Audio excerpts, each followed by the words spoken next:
Hello again, 110. In this video, we will conclude HI 101 with Chapter 15, Reconstruction, and we can now answer that last question about how the Civil War impacted both North and South.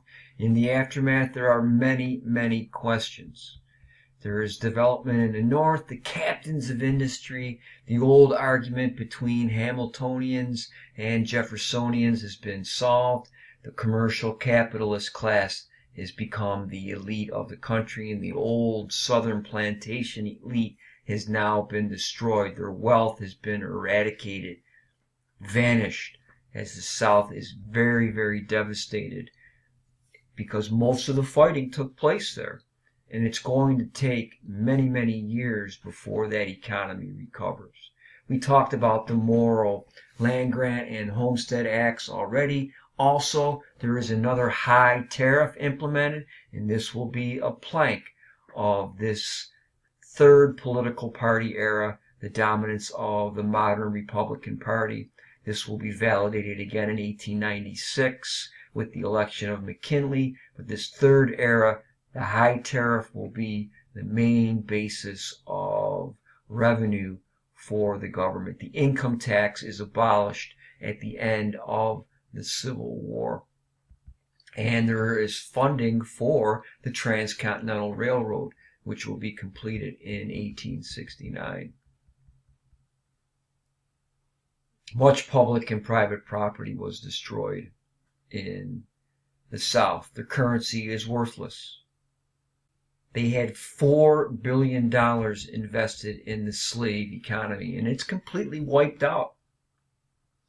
And it's not until 1879 when cotton production will finally equal the record harvest of 1860. The South is transformed. This is a social revolution for a time during radical Reconstruction. And blacks will have some political power. But the freedmen had little with which to make a living originally after they are originally set free from bondage. So Senators Julian of Indiana and Charles Sumner of Massachusetts proposed 40 acres and a mule be given to all free slaves out of the Confiscation Act of 1862. But the abolitionists did not enact this, and it's soon replaced with rentals. And eventually sharecropping and tenant farming are going to take the place of being bound to the land by slavery. Those forms of employment are now going to be used. The Freedmen's Bureau was set up within the War Department to try to help the newly freed slaves with provisions, clothing, and fuel to relieve suffering. This is the first experiment in social welfare in American history. The battle over Reconstruction, Lincoln was in favor of being lenient. He had formulated a plan by the end of 1863 where is 10% of the seceded states' population pledges allegiance, a new oath of allegiance to the Union, they will be admitted. Only certain groups would be excluded, like ex-Confederate officials, judges, and military officers. And there is a small influential group known as the Radical Republicans who demand a sweeping transformation of Southern society. They felt Congress, not the president, should control Reconstruction. And there's arguments by Lincoln and Congress for control until Lincoln is assassinated. The Wade-Davis bill, be familiar with this, demanded that a majority of the white male citizens declare their allegiance, not just a simple 10%, and they must have an ironclad oath that they had always remained loyal to the Union before they could vote or hold office. They had to abolish slavery, pass the 13th Amendment, and deny political rights to Confederate officials. They must repudiate all their war debts as well. Lincoln vetoed this in 1864 before he was assassinated. And they issued that manifesto accusing him of usurping power. Lincoln viewed this as a political abstraction of secession. It's over now. The war was over. It had ended. It's now the job to get them back into their proper union relation as soon as possible.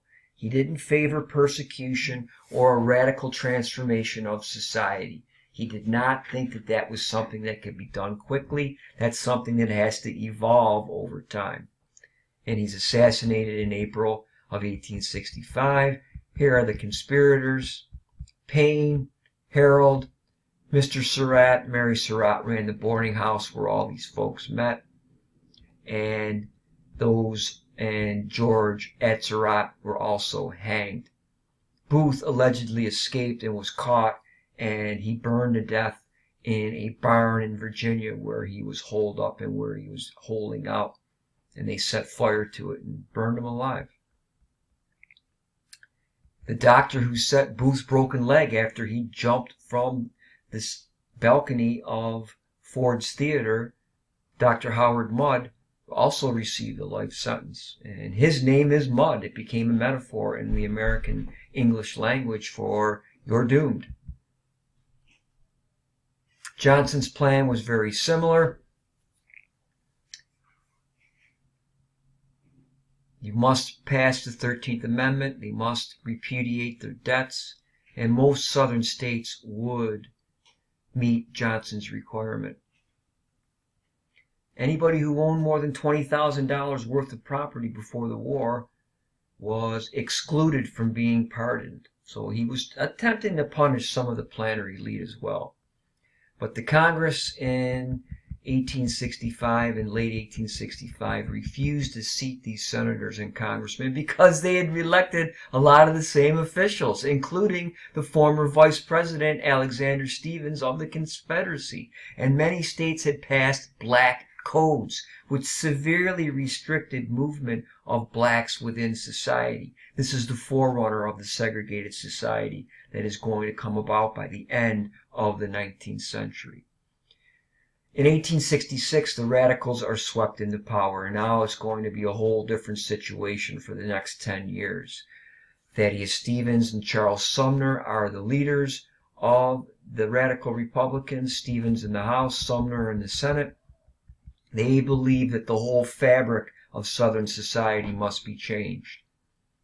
He had recovered Sumner from the attack by Preston Brooks in the Senate, and they strove to see the South reconstructed, and they viewed President Johnson as being an impediment to their goals. And they sought to break up the plantations and give pieces of these lands to the new freedmen. Stevens viewed the South as being conquered provinces, and that they had forfeited their rights by committing the treasonous act of war against the Union. And over time now, Johnson is beginning to lose his battle with the Congress. He's a terrible speaker. He's sometimes drunk during making these speeches.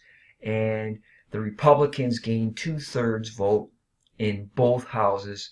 And Johnson then vetoed the Civil Rights Act of 1866, which they overrode. And he also vetoed the revised Freedmen Bureau, which was overrode.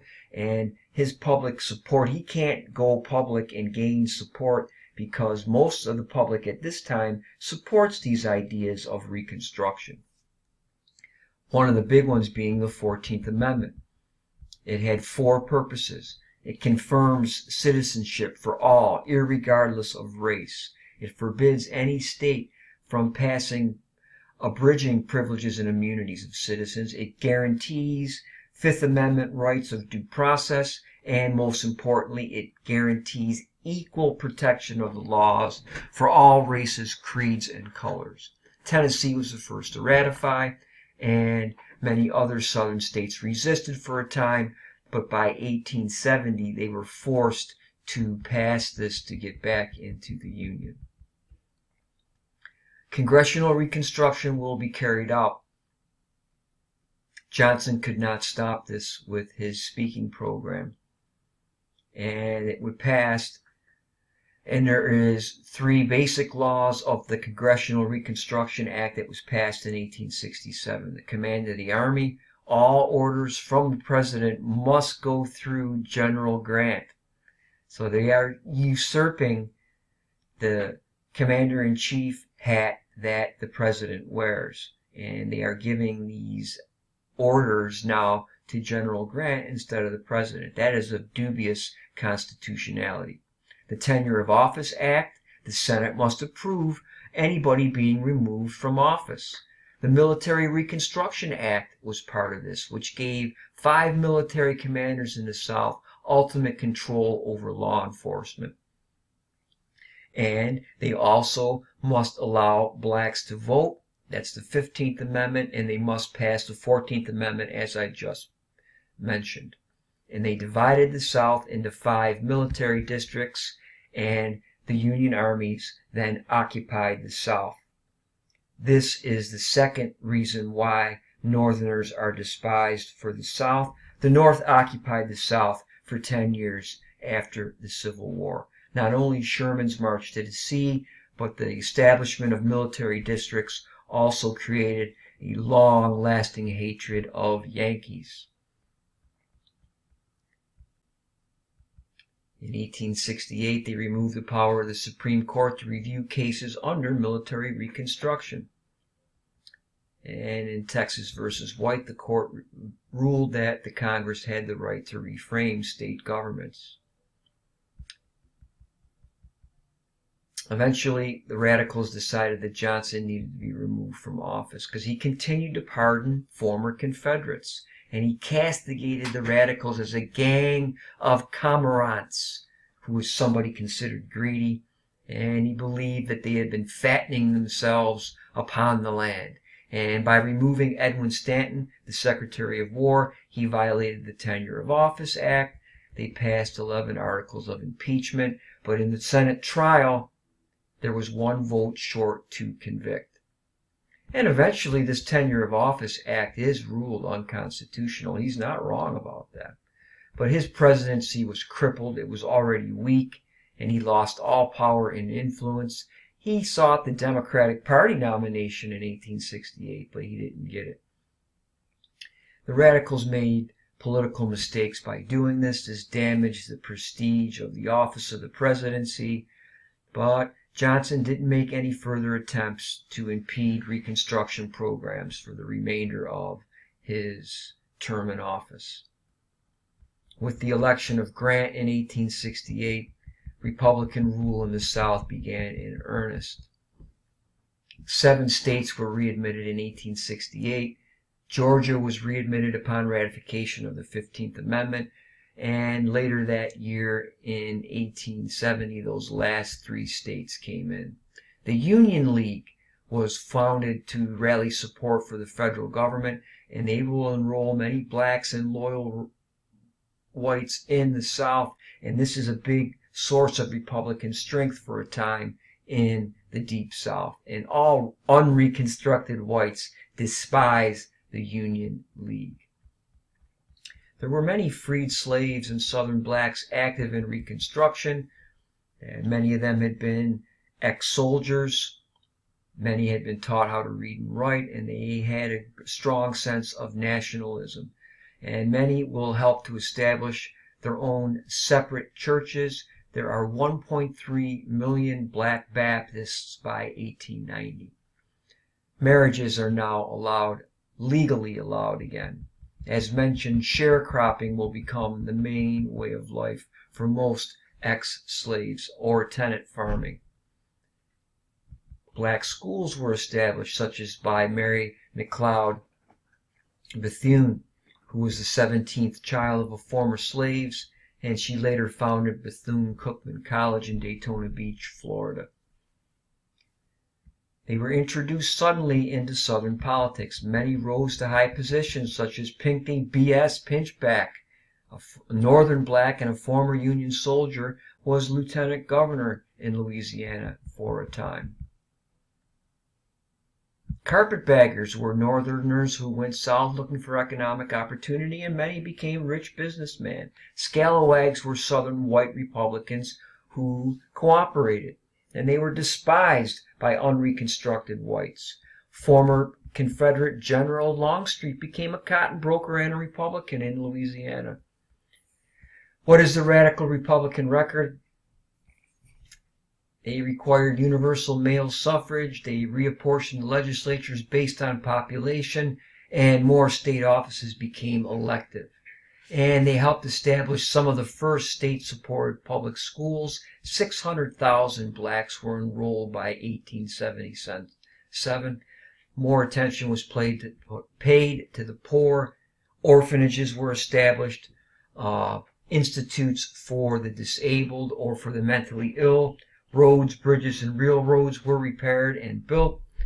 But there's much corruption in the rebuilding of the infrastructure of the South. Many of the radicals believed that this was true believers in racial equality. They're motivated by their religious ideals and moral fervor. Many Christian missionaries went south after the Civil War. They had a vision of a biracial, beloved community. And that's the worst nightmare of the redneck cracker.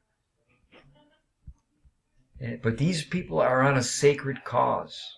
Henry Ward Beecher. Unfortunately, the collapse of the Confederacy did not cause many unreconstructed whites to abandon their belief that God was still on their side. And by the end of the 19th century, mainstream Protestantism promoted the image of the white republic. And this is also furthered by problems in the Grant years. As mentioned, he won in 1868. He supports radical Reconstruction. He believes the gold standard is a better way to go in the economy. He opposes greenbacks. The problem with Grant's administration is that he made many unwise appointments, except Secretary of State Hamilton Fish, who was a very excellent Secretary of State. Alaska was acquired. And the Monroe Doctrine was continued under Fish. And then you see some of the other economic problems. The big one was Jay Gould and Jim Fisk, Grant's son-in-law, attempted to corner the gold market, and they bought massive quantities of gold to drive the price up until Grant heard about this scheme, and then he had the Treasury sell gold, which burst that bubble and created the Panic of 1873. That was an economic depression of the time. The Credit Mobilier scandal, they sold more stock in trying to raise funds to build the Transcontinental Railroad, and that was exposed. 2 congressmen were censored. Other scandals were the Secretary of War accepted the Indian Post merchants' bribes for contracts, and Grant is largely blamed for this circus that is going on. The whiskey ring bribed tax collectors to bilk the government out of tax revenues that they should have been getting. They only charged half of the tax they were supposed to. But there was never any evidence of Grant participating in any of the wrongdoing. The Ku Klux Klan terrorized newly freed blacks. This was the brainchild of Nathan Bedford Forrest, and it spread rapidly across the South in response to the Union League. And Grant and the Congress responded with the Enforcement Acts. They leveled penalties for interference with the right to vote. They outlawed the Klan, but there is not consistent enforcement. There is violence well into the 1870s and way beyond into the 1930s, where vigilantes would attack black Republicans in different areas. It can be said that the white Southerners lost the war, but they won the peace with their reactionary behavior. Grant wins again in 72 over Horace Greeley. He's an interesting character. There's more information there if you're interested. The Solid South voted for Greeley.